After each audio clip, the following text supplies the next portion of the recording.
Dans la foulée des modèles Ioniq, Hyundai présente la nouvelle berline sport totalement électrique, l'Ioniq 6. Ce modèle se présente comme un compétiteur direct à la Tesla Model 3 et à la Polestar 2. Le constructeur coréen assure que les premiers exemplaires seront livrés dès avril 2023. Cette berline est construite sur la même plateforme que l'Ioniq 5 ou le Kia EV6, c'est-à-dire la plateforme eGMP totalement réservée pour les véhicules électriques du groupe Hyundai. Par contre, contrairement à l'Ioniq 5, la voiture est beaucoup plus élancée, beaucoup plus aérodynamique. Totalement, on est ailleurs qu'avec l'Ioniq 5. Certains reprochent qu'elle ressemble peut-être trop à une Porsche, mais on trouve que l'exercice de style est très bien réussi. L'Ioniq 6 accueille une batterie lithium-ion de 77,4 kWh qui lui procure une autonomie variant entre 435 et 581 km selon les variantes et le mode de propulsion choisi. Maintenant, on a eu la chance de l'essayer sur les routes sinueuses de la Colombie-Britannique avec notre invité spécial. Dans le cadre de cet essai-là avec Hyundai, je suis avec Daniel Breton, qui est PDG de Mobilité électrique Canada et quand même bonne vieille connaissance depuis pas loin d'une dizaine d'années, même plus que ça. Plus que ça. Ouais. Et puis là, on conduit la voiture. Moi, je l'ai conduite tout l'avant-midi. Toi, tu es en train de le conduire. J'aimerais avoir tes impressions, là, vu que tu es quand même assez ferré dans la matière. Écoute, j'aime beaucoup cette voiture-là. C'est-à-dire que c'est une voiture qui est très silencieuse. Probablement que les gens se rendent compte à quel point elle est silencieuse. C'est pas juste parce qu'elle est électrique, c'est parce qu'elle est très aérodynamique. Coefficient de traînée de 0.22, ce qui est parmi les meilleurs de l'industrie. Je pense qu'il y a juste Lucid qui fait mieux que ça. OK. C'est pas le même prix, n'est-ce pas? Voiture bien isolée, extrêmement confortable, une bonne visibilité, une tenue de route, je dirais, exemplaire. Évidemment, quand on a la batterie dans le plancher, ça abaisse le centre de gravité, ça fait en sorte que le véhicule se comporte bien dans les courbes. Mais au-delà de ça, on sent que c'est un bon compromis, je dirais. C'est pas une voiture sport. Moi qui est propriétaire d'une Tesla Model 3 Performance, ce n'est pas une voiture de performance, mais c'est une voiture très performante quand même.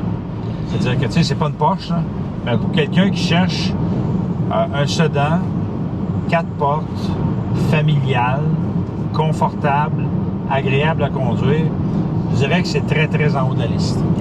Justement, tu parles de berline, là. Tout à l'heure, tu as fait quand même un bon bout du trajet à l'arrière.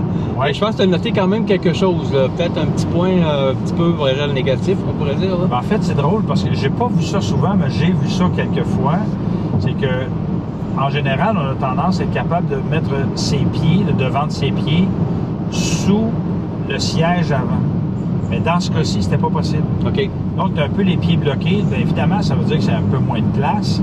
Moi, j'ai pas des grandes jambes. Fait que si quelqu'un a des grandes jambes et qui veut, en partie, être capable d'installer ses pieds sous le siège, ça, c'est pas possible. Peut-être comme un côté négatif, mais au point de vue de l'aménagement intérieur, on a quand même... c'est quand même assez audacieux. Bon, ceux qui ont déjà vu l'Ioniq 5 ont en terrain connu, on pourrait dire. Oui. Pas mal similaire. Oui. Mais moi, j'ai remarqué une chose ici, là, puis on nous l'avait spécifié lors de la présentation. Oui.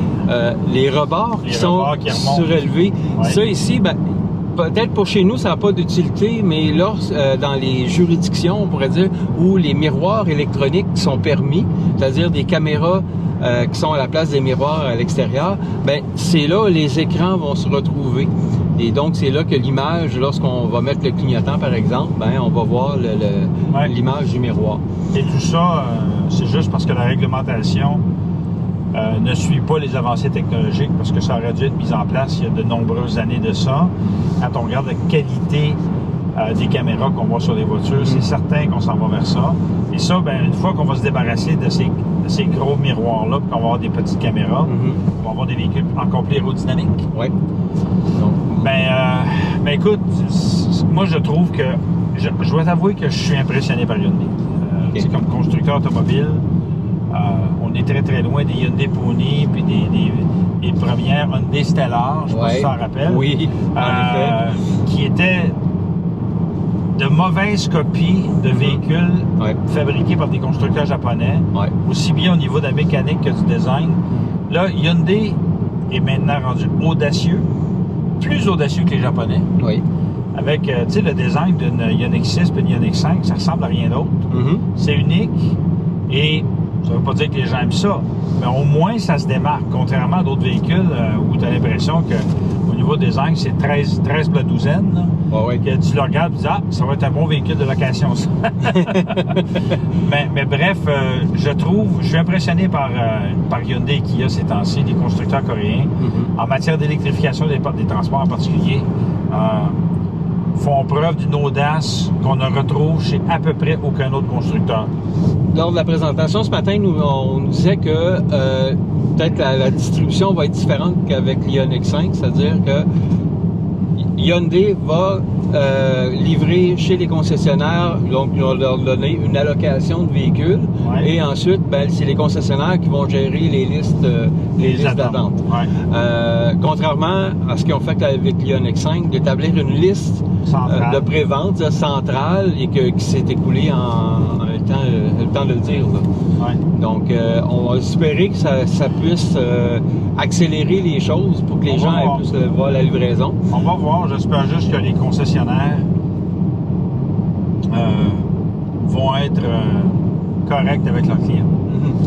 Et pour terminer, point de vue du prix, le prix de départ, c'est 54 999 $. Ça pour une version à propulsion. Mais qui offre le maximum d'autonomie, 581 km. C'est impressionnant. Oui, puis ça peut aller jusqu'à 63 999, mais par contre avec une traction intégrale et avec le groupe Ultimate, donc plus lourd ça, mais là l'autonomie, ou les pneus plus gros, donc l'autonomie descend jusqu'à 435 km. Donc, et là, entre deux, on a le 57 999 pour la version à traction intégrale avec une autonomie de 509 km. Je pense que le meilleur rapport qualité-prix, est-ce qu'on pourrait dire que c'est la propulsion, mais maintenant les propulsions avec les voitures électriques, c'est pas tout à fait la même chose que les vieilles propulsions avec les moteurs à essence. Écoute, c'est une bonne question. Moi, je pense que ça dépend des besoins et des goûts de chacun. Merci beaucoup, Daniel, pour tes commentaires.